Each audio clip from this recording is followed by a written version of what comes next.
Okay, good day everyone. We are going to get started on our second course, Global Marketing Management. So this week we're talking about licensing, investment, and strategic alliances. Okay, some pretty um, interesting stuff. Okay, so here we go. So a licensing agreement. I think we spoke about this a little bit yesterday. So let's get into it.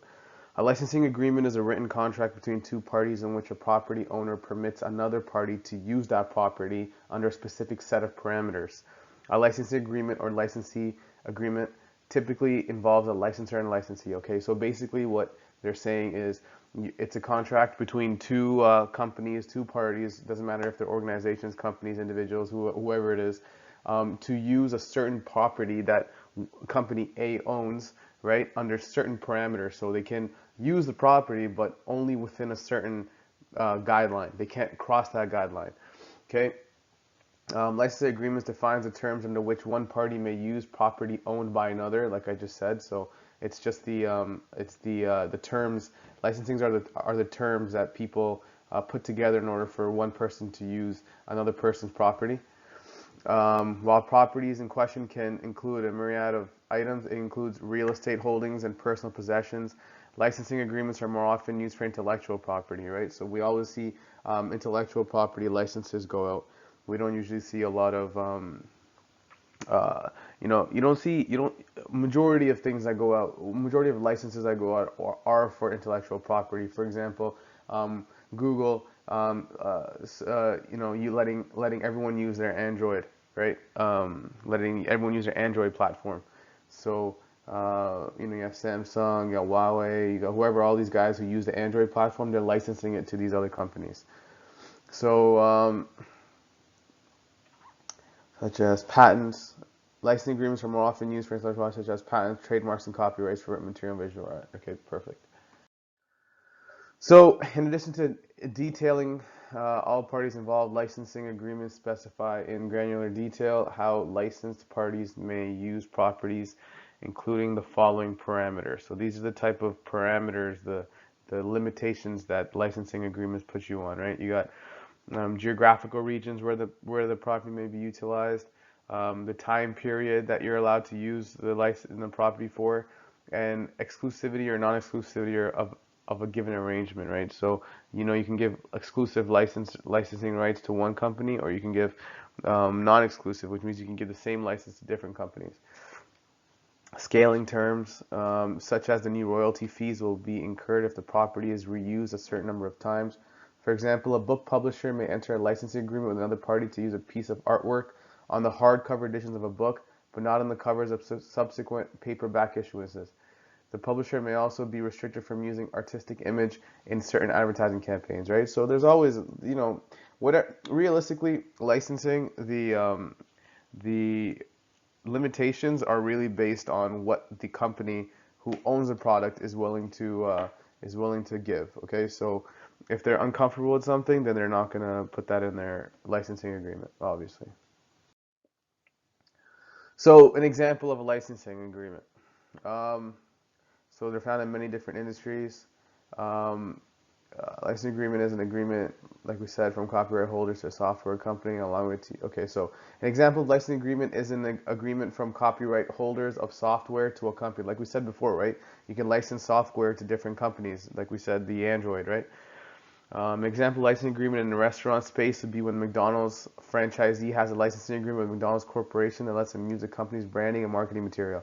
And toy manufacturers routinely sign licensing agreements with movie studios, giving them legal authority to produce action figures based on popular likeness of movie characters. Okay, so all these things are licensing examples.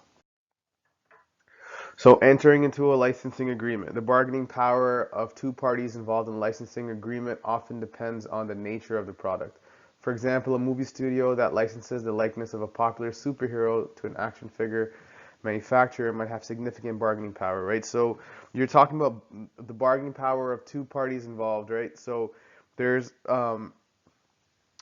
so if you license, you have when you're licensing, there's different types of we talk about bargaining power, you're talking about how much how much power does a person have in order to um, let's just say if you're bargaining with someone and I have something that you really want, my bargaining power is higher than yours. Okay, because you really want it and I have it, so I'll say, okay, pay this much money for you to get it.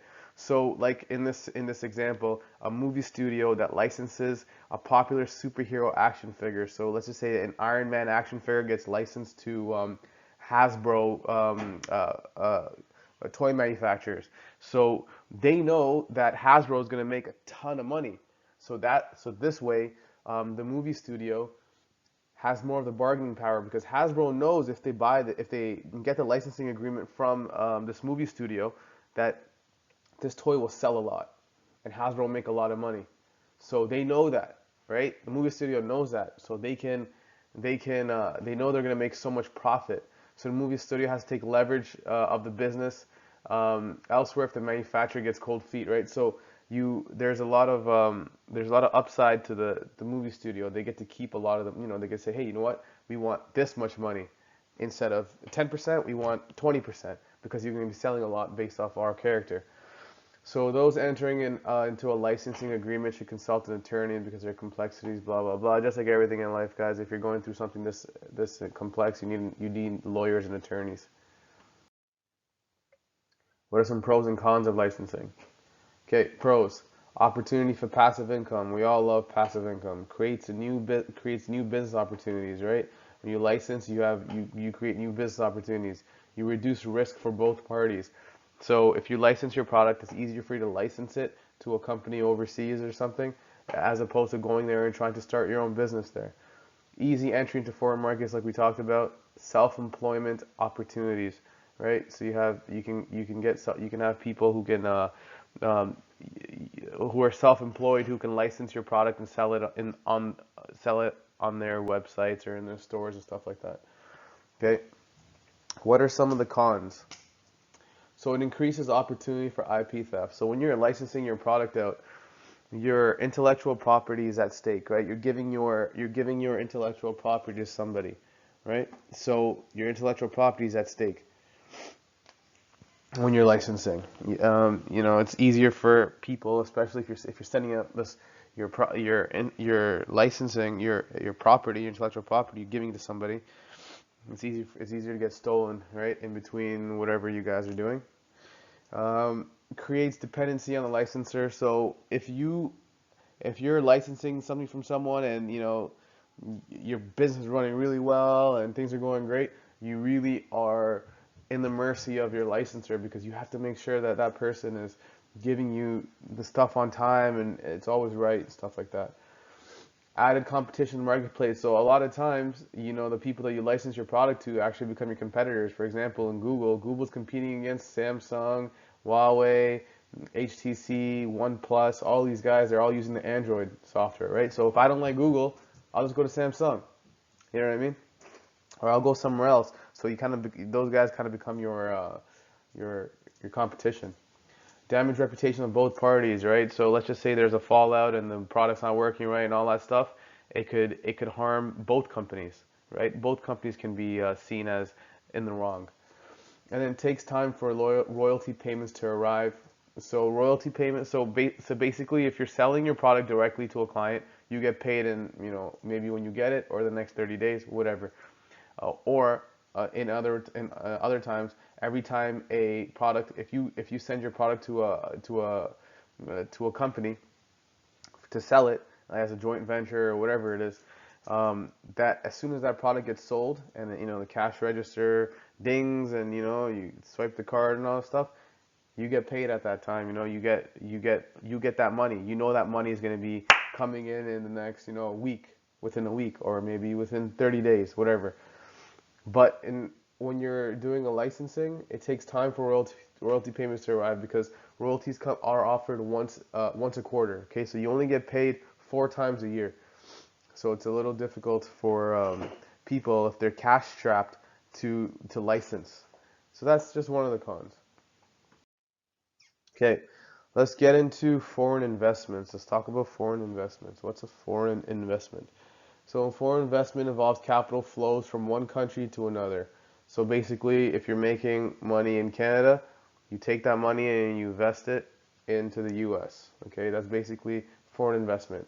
granting the foreign investors extensive ownership stakes in domestic companies and assets. So foreign investment denotes that foreigners have an active role in management as a part of their investment or an equity stake large enough to enable the foreign investor to influence the business strategy.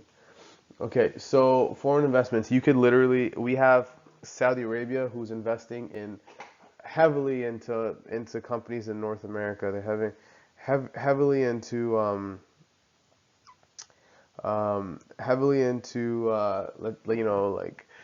Nike, McDonald's, big Amazon, stuff like that. So these guys, I know one Saudi prince, Saudi company just invested heavily into the Norwegian cruise lines. Norwegian cruise lines was, taking a hit because of coronavirus. No one was going on cruises, so they had to halt all their stuff. But they had so many expenses. So a Saudi investor came in and purchased shares. But when he purchased, he doesn't have the right to. He didn't buy it enough. Foreign investment doesn't give you the right to come in and take control of the business. It's just money coming in foreign that people are buying a stake in your company because they want profits in the company, and they think your company will do really well after the coronavirus is done. So they say, you know what, once the coronavirus is over, we'll have a huge stake in this huge shipping company. Okay, so a modern trend leans towards globalization, where multinational firms have investments in a variety of countries. Right. So now that you're globalizing, a lot of companies that make a lot of money, they are investing globally. There's two types of foreign investments, direct and indirect. So how do foreign investments work? Foreign investments can be made by individuals, but are most often endeavors pursued by companies and corporations with substantial assets looking to expand their reach. So yes, a lot of times there are individuals who do it, but the majority of the time it's just businesses who have a lot of capital, who have a lot of money, who are looking to invest that money somewhere. As globalization increases, more and more companies have branches in countries around the world. For some multinational corporations, opening new manufacturing and production plants in different countries is attractive because of the opportunities for cheaper production and labor costs. Apple opens, it's an American company, but a lot of their manufacturing happens in China. They open up their plants in China, and people come work in China. That's a foreign investment. Apple invested all that money into China. It's good for China, and it's good for Apple. Additionally, these large corporations frequently look to do business with those countries where they will pay the least amount of taxes. Right? They may do this by relocating their home office or parts of their business to a country that is a tax haven or has favorable tax laws aimed at attracting foreign investors. Okay, so that's the stuff they kind of do to save their taxes. We all know about the stuff that people do to save taxes, so we'll get into that another time. So we talked about direct and indirect investment. So what's a direct foreign investment? So FDIs are physical investments and purchases made by a company in a foreign country, typically by opening plants and buying buildings, machines, factories, and other equipment in other foreign countries. Okay, so it's the most direct, it's the most physical, right? You're just buying stuff and stuff in different countries and stuff like that. So that's the most direct way. So these types of investments find a far greater deal of favor. They are generally considered long-term investments and help bolster the foreign country's economy. So if if U.S. is manufacturing stuff, and you know what, they said, well, let's buy a plant in Canada. They're gonna invest into Canada as a direct foreign investment and buy like a manufacturing plant or buy something here in Canada to increase their market share. Indirect foreign investment. So stuff like buying stakes or positions in foreign companies that trade on foreign stock exchange. We do this all the time, right? We buy we buy U.S. stocks. We can buy British stocks. We can buy all these different types of stocks, right? And we do that. That's an indirect foreign investment. In general, this form of foreign investment is less favorable as domestic company can easily sell off their investment very quickly, sometimes within days of the purchase. So when you are, for example, when you have 10 million shares of, let's say you buy 10 million shares of Amazon, a company in India buys 10 million shares of Amazon, and in 15 days the Amazon price goes from, I don't know, 500 to 1500. They can sell it off the same day, right? And literally as soon as it hits 1500, they can sell it off that day. Very difficult to do that when you have a direct investment. Very easy to do it when you have an indirect investment. So type of investment referred to as foreign portfolio investment. They're also looked at as FPIs. Indirect investments include not only equity instruments such as stocks, but also debt instruments such as bonds. So stock and bonds, stocks are parts of a company that you can purchase, right? So it's just literally a share of a company that you can purchase. A bond is basically a government issued it's like a stock, but it comes from a government. It comes from the government. It comes from a government entity. So you're purchasing basically government stocks. Okay, so it's the easiest way to put it, I feel. You're investing in the government. So whatever the government's investing in. So if you're buying a bond, it's a lot less risky than buying a stock. Because a stock, you're just banking on companies to do well.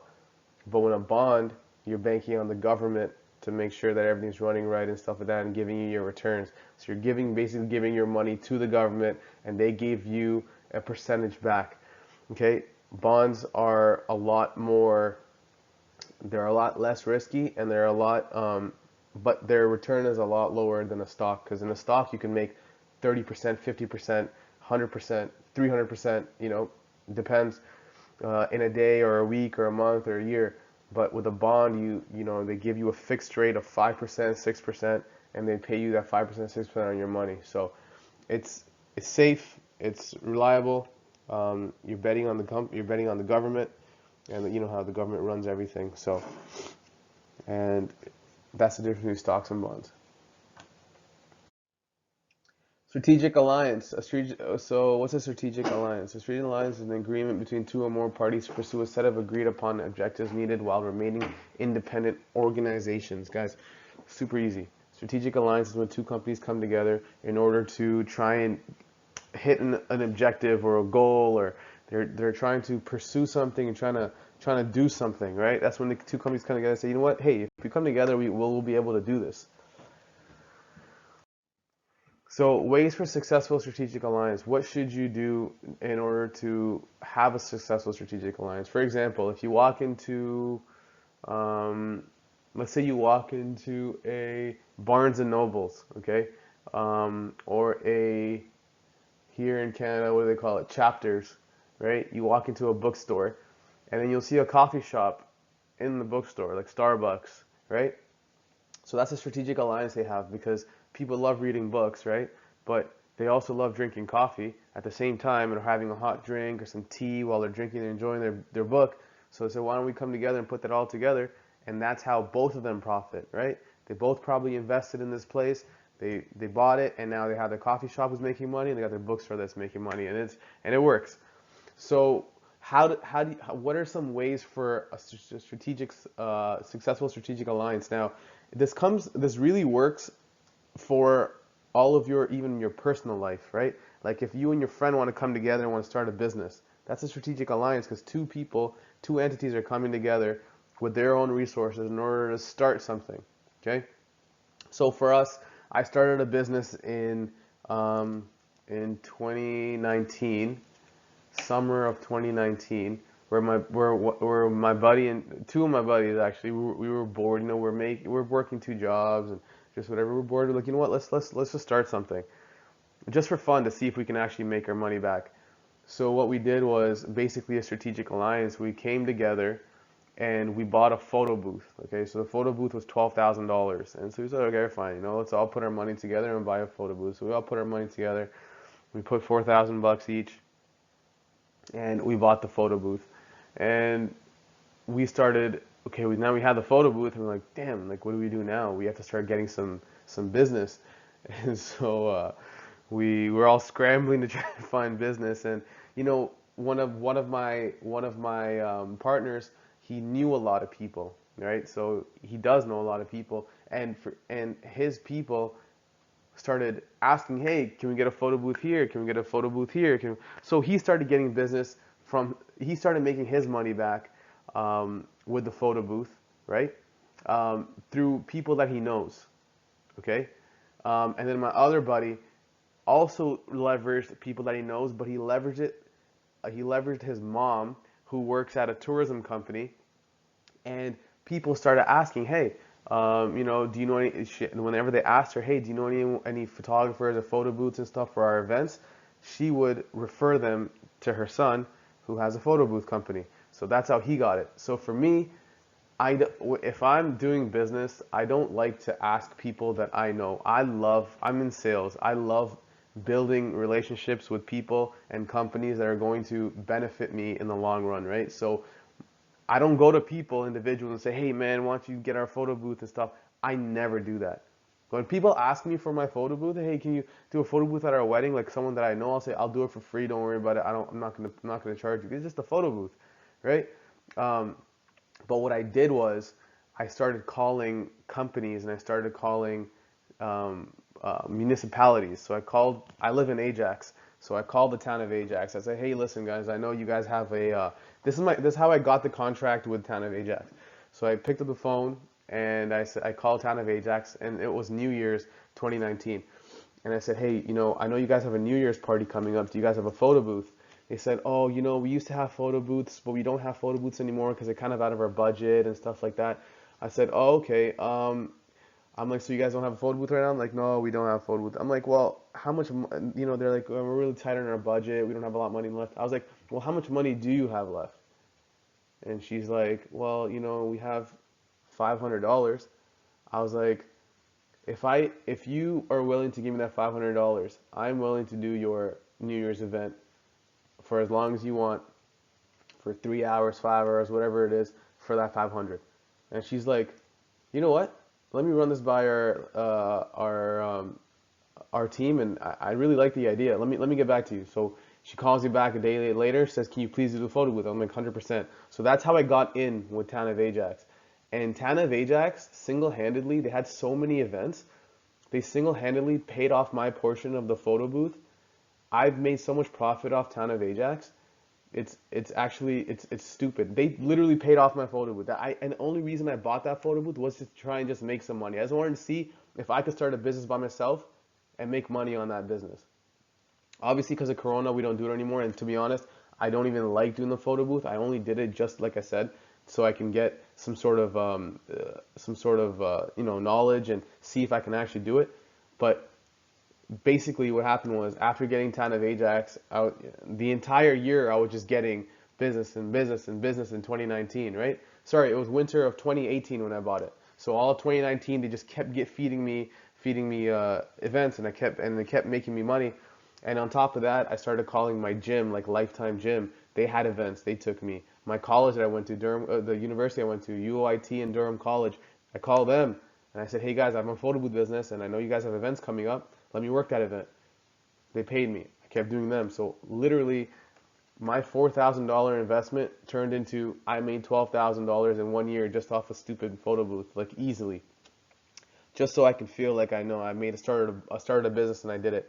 But the strategic alliance, what I'm talking about is all three of us came together. We knew that we had money that we wanted to spend. We didn't want to spend 12,000, but we know there's a piece of equipment, one piece of equipment that if we all came together and put a little bit of money, we could purchase it, and then we all can start using this booth. So we used to share it. Like my buddy says, hey, listen, this day I need it. Okay, dude, done. We're not going to book anything for that day. It's yours.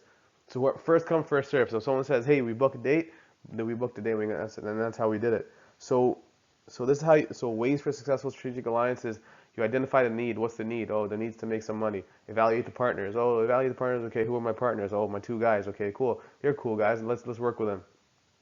Establish joint objectives and goals. Guys, this is our goal. We need to make our money back first ASAP. Whatever we got to do to make our money back, we got to do it. Define roles and responsibilities. Okay, you guys all have your roles and responsibilities. We all using this as our own little business to make money. We got to make sure that this photo booth stays solid and it stays working. We can't break it or can't do anything. Everyone has to be very careful with it. Develop a good communication process. So we had a group chat where we all would talk. We never used to work the booth. We hired people. So someone must use our cousins, our brothers, our little brothers, whoever, college students to work the booth. So we had our WhatsApp group, right? Develop conflict resolution systems. So we're all friends. So when stuff did go wrong, we just used to roast each other and tell, we used to like the way we used to handle it. We would handle it the way we handled it. We used to just swear at each other and stuff like that. But you shouldn't do that in business, obviously. But Depends on who your alliances are, right?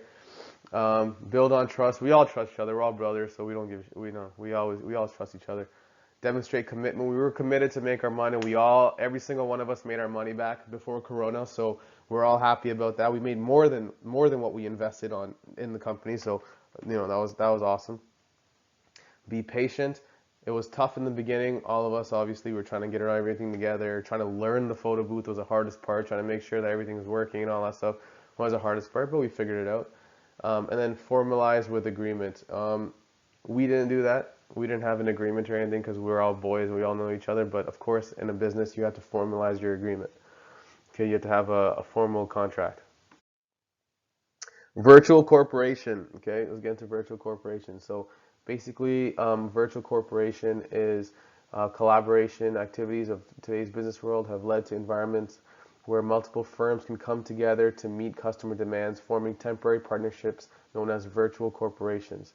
Okay, these swift entities move through the business world, dissolving and reforming as necessary to complete supply or production chains and to market products to consumers. So guys, a big example of this is Amazon and eBay. There's a lot of companies that are on Amazon and eBay that obviously they sell these products to Amazon, or Amazon, they use Amazon as a strategic partner in order to sell these products through Amazon to customers, right? So basically that's what, and eBay is the exact same thing. When you're on eBay, you're looking at different companies that are selling these products. Amazon and eBay are like a hub, right? So that's what virtual corporations are. Okay, so let's get into week 9. Week 9 is short. There's only a few things, but one very important thing I want to talk to you about in week 9. So brand and product decision and global marketing. So successful global marketing strategy. Global marketing is active, like you guys know, like you guys already know, is focusing marketing products, marketing products on the needs of potential buyers in other countries. So obviously you're looking at what other people in other countries need and you're marketing towards that. Like most type of marketing though, global marketing strategy comes down to one thing: audience, obviously. Knowing who needs your product, in what form to deliver it to them, and how to do it in a way that strengthens the brand and core ingredients of awesome global marketing. Typically, a global marketing strategy requires a business to do new market research, identify countries where, guys, we know all of this stuff, right? You want to do market research, you want to know what your clientele is like, what they don't like, their culture and stuff like that, and then you just develop a marketing strategy. So examples of successful global marketing strategies. So one of them is Red Bull. One of his most successful tactics is to host extreme sports events all over the world, right? So Indianapolis Grand Prix to the air race in UK to soapbox race in Jordan. The brand's powerful event marketing strategy takes them here, there, and everywhere. Okay, so Red Bull is very good at their marketing because they go all over the world. And Nike, right? Nike has evolved a global presence. We all know what Nike is and how Nike is huge globally around the world. They also created the Nike ID, which is if you go online, you want to buy Nike shoes, you can actually customize and custom make your shoe with the colors and stuff like that, which is good because different cultures around the world, they like different colors, they like different looks, different styles and stuff like that. So they can do it themselves and they can send it over to the Nike store, and Nike store will do it for them, and they'll send it to those countries and to whoever those people are. Okay, so that's how Nike develops their cultural global marketing strategy. Okay, so this is very important, guys. Maslow's hierarchy. So Maslow's hierarchy of needs is a motivational theory in psychology comprising of a five-tier model of human needs, often depicted as hierarchical levels within a pyramid. Okay, needs lower down in the hierarchy must be satisfied before individuals can attend needs higher up. From bottom of the hierarchy upwards, the needs are physiological, safety, love and belonging, esteem, and self-actualization. Okay, so this is very important. Humans, basically, these are the basic needs of humans in order for a human to be fulfilled. Okay. So Maslow was a psychologist, and this is basically what he said. So at the bottom of the pyramid, obviously, is the core. Okay, it's the foundation. It's where everything begins. Okay, so what are your basic needs right at the beginning? Physiological needs, food, water, warmth, and rest. You need food, water, warmth. You need food, obviously water, in order to survive. You need to be warm, like some sort of place where you can, be warm and be comfortable. And then you need sleep, you need rest, okay? And then you need safety needs, you need security and safety. So, do you have a home that you're living in? Is your home secure? Is your home safe? Do you feel safe in your home? And in your home, do you have food, water, warmth, and rest? Do you have food? Do you have water? Do you have things that you need in order to rest in your house? Okay, now that you have that, okay, got your basic needs. What's next? Okay, now you need belongingness and love, right? The place you live, the people you surround yourself with, your friends and stuff, do they love you? Do they enjoy your company? Do they like who you are? This is what you need, right? You can't jump into having cars and having amazing job and having all that stuff without having these three things first, because you're not going to feel fulfilled. And then esteem needs, prestige, feeling of accomplishment. That's where you get once you have, you have your intimate relationships, you have your girlfriend, boyfriend, wife, husband, kids, friends, all that stuff. You have that. Now you need feeling of accomplishment. So that's where a job or a business comes into play. Now you start doing, or you start, going to the gym, you start doing all that stuff, right? And then self-actualization, achieving one's full potential, including creative ideas. So now, now you're actually doing things. Once you have all that stuff set, now you're actually doing things that are taking you to the next level. So you see this in a lot of celebrities. They have everything, physically, family, all that stuff, and then they get to a level where they're like, you know what? I want to enhance my creativity. I want to see where I can really take this. So some of them get into like sculpting their body. Some people get into doing different types of art. When you have a lot of money, you have all these stuff met, you want to take your skills to the next level. So that's basically self-fulfillment needs. So the reason why I'm sharing this with you guys is very important for you guys to know. These are the things you need first before you guys try and start to do the next level. Make sure you have all the first three met. First, you got your basic needs met, right? Your physiological needs, your safety needs, and then your belongingness. So get those three things in order. Get your house, get your safety, and get your friends and your relationships in order. Once you have that, then you can start looking for a real nice, good job and want to work harder at your job and start achieving and stuff like that. Once you start achieving, you start doing really well at that job, then you can start looking at some skills that you can work on. Like you can work on music, you can work on art, you can work on, like I said, sculpting your body, so many different things. It's very important, right, guys? So how does Maslow's hierarchy work in marketing? So a prospective customer driven by Maslow's second needs level, which is safety and security, might be enticed to buy a new car if you convince him that it's safe for his family, reliable and well rated in consumer studies. So basically, guys, I bought a new car because the car that I have two cars, okay? So I have a two-door Audi sports car that I bought when I was a single bachelor man, when I was working in Quebec, and I was as a commodities trader. And then I had a shitty Mazda CX-7 that I used as a winter beater. So I used to drive that in the winter, and I'd park my Audi in the winter, and I only drive my Audi in the summer, and I used to drive my Mazda, which is a CX-7, is a piece of shit, but it worked. It took me from A to B. It worked really well and stuff like that, but it wasn't all-wheel drive and stuff like that. And then I had my son. Okay, so I got married. My wife and I would still be driving around in both cars. We were happy, didn't have an issue. Um, and then we had my son. And then when I had my son, I started thinking, man, I need to get a better car, man. Like I can still put him in the backseat of the Audi. My wife and my kid can sit in there. The Mazda was still okay. There's still enough space to do stuff, whatever. And then I had my daughter. And then I realized when I had my daughter, I said, man, this is not right. This car that I'm driving is not safe enough for my entire family now. It's not big enough for my entire family. It's only a 5-seater. I need a 7-seater. So what I did was I sold that car on Kijiji, got a good amount of money for it, and then I went to Dodge and I picked up this is my new baby. Picked up a 7-seater. Dodge Durango, blackout edition. Got the 20-inch rims. Nice car.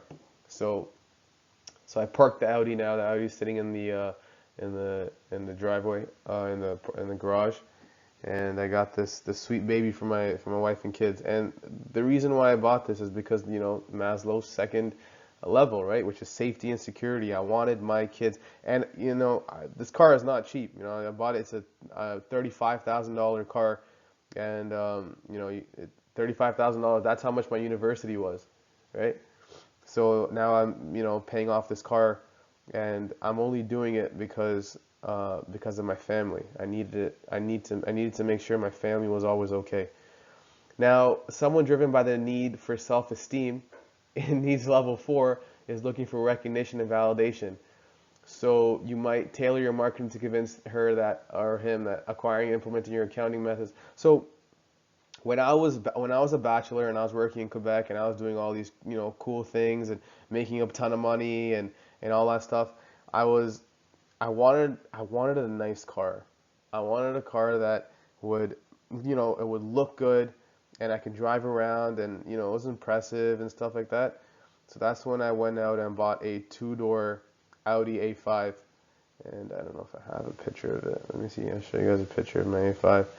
When I first bought it, man, oh, I was in love with it. It was the most amazing purchase I ever made in my life. So this is basically it.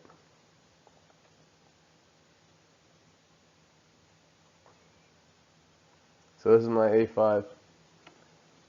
And I bought this A5 when I was what? I think I was 24 at the time. I'm 29 now. So I was 24 at the time when I bought this Audi, and I bought it only because I wanted, obviously you're young, you're a bachelor, and you're driving around an Audi A5. Things get a little easy for you. So good times. Anyways, I'm married now. Shouldn't be talking like that. Okay, so end of slides, guys. Maslow's hierarchy, you guys need to make sure that you understand it because it will help you guys in your life. Um, we're going to be going live, like always. Videos and questions will be posted. Assignment due Wednesday, like I said. I don't have to reiterate that too many times. You guys will get a 0 if you don't hand it in on time. Thanks, guys. See you.